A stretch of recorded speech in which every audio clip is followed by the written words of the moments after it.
just beyond a chain-link fence, about a football field away from where Lane Kiffin oversees a passing drill. Airplanes parade through a turn in preparation for takeoff.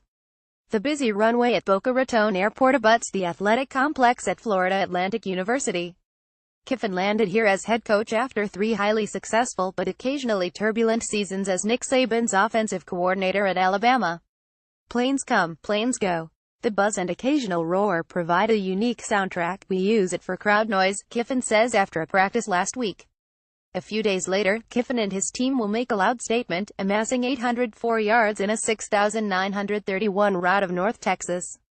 The Owls' third win in a row improved their record to 43 overall and 30 in Conference USA. It also put Kiffin back in the national college football conversation, a spot he occupied regularly at Alabama and before that, as a USC assistant under Pete Carroll and as head coach at Tennessee and USC. Much has changed since Kiffin, 42, was hired as Carroll's successor at USC in 2010, just before the NCAA handed down sanctions that ranked among the most severe in college athletics history. Despite the loss of 30 scholarships and a 2-year bowl ban, Kiffin went 2,815 in 3+ seasons with the Trojans before former athletic director Pat Hayden fired him at a private terminal adjacent to Los Angeles International Airport after a loss at Arizona State. Kiffin subsequently joined Saban's staff and helped the Crimson Tide win a national title and twice reach the championship game of the college football playoff. Kiffin did not coach in the championship game last January. Hired by Florida Atlantic in the weeks leading up to the semifinal against Washington, he was in the process of hiring staff and recruiting. After the Crimson Tide defeated Washington, Saban suddenly replaced him with former USC coach Steve Sarkisian, who has been an analyst on the staff. Clemson defeated Alabama for the title. Now Kiffin is in South Florida, at a school outside the Power 5, working to show once again that he is more than one of the sport's elite play callers. Some of the changes are stark. Palace-like athletic buildings and weight rooms such as USC's McKay Center or Alabama's facility are memories. There are no Heisman or national championship trophies in the lobby of the modest Tom Oxley Center. Just as it did at USC, Kiffin's second-story office overlooks the practice fields, though his palatial McKay Center suite dwarfed his current digs. The turf, with palm trees swaying beyond the end zones, is maintained but nothing like the manicured lawns at USC and Alabama. Much, however, is the same at practice. Kiffin still wears a white visor, white long-sleeved t-shirt and athletic shorts. He still stands, arms crossed intently and rarely smiling, while overseeing drills.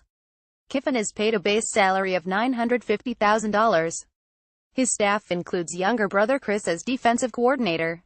Their father Monty, who also coached at USC, is a staff analyst. I was used to Lane, Monty says. Now I've got my hands full. Kiffin came to Florida Atlantic after surveying the coaching landscape. He interviewed at Houston. Purdue also was looking for a coach. And at Oregon was in the hunt for an offensive coordinator at Louisiana State. But Kiffin, who first became a head coach at 31 when he was hired by the Oakland Raiders, saw opportunity at Florida Atlantic, which won only 9 games in the previous 3 seasons and had not finished above .500 since 2008. When you're younger, you're thinking about, okay, how fast can I move? How big is the place? How much money are you going to make? Kiffin says. Well, if you've already been at those kinds of places, if you've been fortunate to make a lot of money, maybe you start to think a little bit different. Kiffin was drawn to the Boca Raton lifestyle. He has a boat and 2 jet skis at his waterfront home, as well as a fertile Florida recruiting ground and the university's commitment to invest in the program. Kiffin's assistant coach salary pool is the largest in the conference. In January, the school broke ground on a new football facility. Kiffin knows this is a proving ground. If I lose here, he says, I'm not getting another head coaching job. Because the storyline will be, oh, he's a great offensive coordinator, he can coach quarterbacks, score a lot of points, a lot of yards, break a lot of records but can't get over the hump as a head coach, so it was imperative to find a place that those things were in place to be able to improve the program. Chris Kiffin, who worked as a USC administrative assistant in 2010 and came to Florida Atlantic after 5 seasons as Mississippi's defensive line coach, says his brother has changed since the last time they worked together. It's a different ballgame when you step off the bus and there's 3 sets of parents there cheering you on at an away game, as opposed to thousands of fans shaking the bus when you get off, Chris says. But I do see just a calm about him, a happiness that maybe you haven't seen before in the highly stressful environments. He's happy and we're all happy, and we're enjoying it. And you can't say enough about the kids we coach. His players knew of Kiffin's accomplishments and his reputation. They were eager to play for a coach who tutored national award winners and won at the highest level. He's a really big name in the sport, junior quarterback Jason Driscoll said, noting Kiffin's focus on offense. Obviously, playing quarterback, that's exciting for me, said junior linebacker Aziz Al-Sher. I wasn't going to judge anybody, just like I wouldn't want to be judged. Kiffin's Alabama tenure did not end as planned. Watching last season's championship game defeat was difficult, but he values his time under Saban. There's not a day that there's something that happens where I don't think, okay, what would Coach Saban do here, he says. Kiffin, however, is not averse to poking fun at his former boss. He did it during his stint at Tennessee and again this season when he trolled Saban's comments about positive headlines being rat poison for Crimson Tide players. Kiffin says he doesn't worry about saying what's expected from a head coach. You start to realize winning defines whether you keep your job, he says.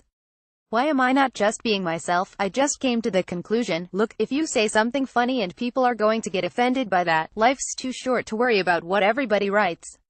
Kiffin still keeps reminders of USC close by. A book of photographs, with a cover shot of the Trojans in their Coliseum locker room, is displayed in his office. He group texts with Trojans coaches, it's almost the exact same staff, he says, and remains in contact with former players such as Matt Leinart. You root for them because you know players, but the coaches especially, he says. Kiffin, who went through a divorce last year, returned to Southern California a few weeks ago to visit his children during a bye week for the Owls. It's very surreal when you land there, he says.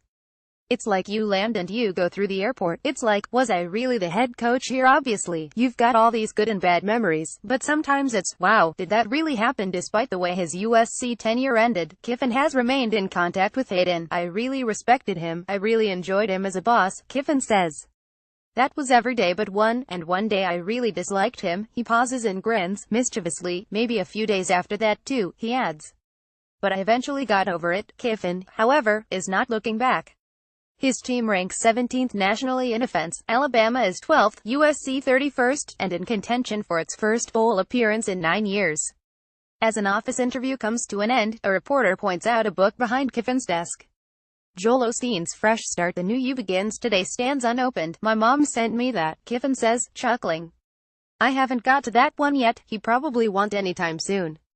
Kiffin is too busy authoring the next chapter of his career, in his own inimitable style. Caption Gary.Klein at lawtimes.com. Follow Gary Klein on Twitter at lawtimesklein.